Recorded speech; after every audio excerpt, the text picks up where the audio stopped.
He's back, and so are some other Republicans. Iowans, they just never seem to get a break. Less than a year after the last presidential election, and more than 3 before the next one, prospective candidates, especially Republicans, are already heading back to the Hawkeye State in order to build support. Patrick O'Connor was in Iowa over the weekend. He's back in Washington now. Patrick, good morning. Good morning. I feel like I never get a break. So tell us, you're in Iowa. Who are you bumping into? We saw Rick Santorum. He's there. Who else? Well, there was a big event over the weekend. Rick Santorum was there. Ted Cruz, a first-year Texas senator who's made a splash in Congress by being kind of anti all things, including a lot of anti-Republican. And then Donald Trump, Bobby Jindal, the Louisiana governor, was actually in town the week prior. Looks like Joe Biden's going to be here or be in Iowa the next month. So it's a pretty active place these days. Donald Trump, I got to wonder, the reason he's there is because somebody like me is going to ask somebody like you, what is that Donald Trump doing there? And then he gets a little bit of the news cycle, huh? Yeah, we sometimes strenuously we may need to avoid mentioning him in stories. We're going to have to do a lot harder. So mostly Republicans are showing up in Iowa as opposed to Democrats. Why is that?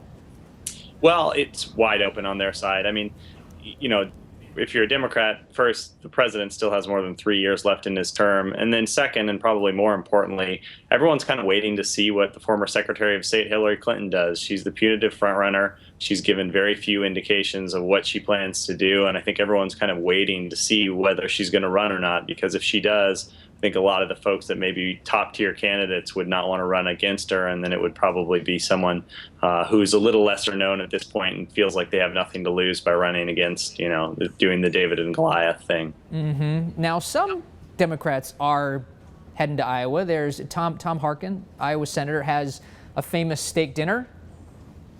Right? Yeah, no. So this is the big news that broke last night, was that Joe Biden, the vice president, who has never made a secret that he would be thinking about running in 2016, even if Hillary does, announced that he will be the guest of honor at Tom Harkin's big September steak fry. It's a traditional platform for White House hopefuls. Back in 2007, the stage was crowded with the likes of Biden, Barack Obama, Hillary Clinton, as all of them were jockeying for the Democratic nomination.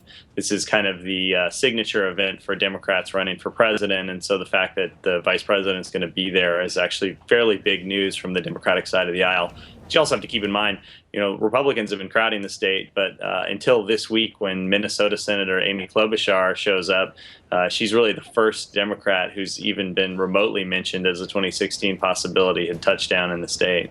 Okay, Patrick, last question. It does feel every presidential election cycle feels a little bit earlier than the last one, but this has got to be about as early as has ever happened. These people started to jockey for position. It's funny. I had a long conversation with Dave Yepsen, who covered 9 presidentials for the Des Moines Register. And one of the points he made to me is that, people were running in 1978 for the 1984 Democratic presidential nomination. So the fact that they're in the state is not the big news. But in talking to a lot of the strategists that run these campaigns and that kind of become the scaffolding on which these guys build their campaigns, they were saying the intensity is more than it's ever been. I talked to Chuck Lodner, who some people may know is the guy that ferried Rick Santorum around the state in his pickup truck. And he was saying, he's already being approached by campaigns when usually you kind of get courted a year, maybe 2 out before the caucuses. And these guys are already trying to gear up and try and build the infrastructure that they're going to need in order to win the caucuses.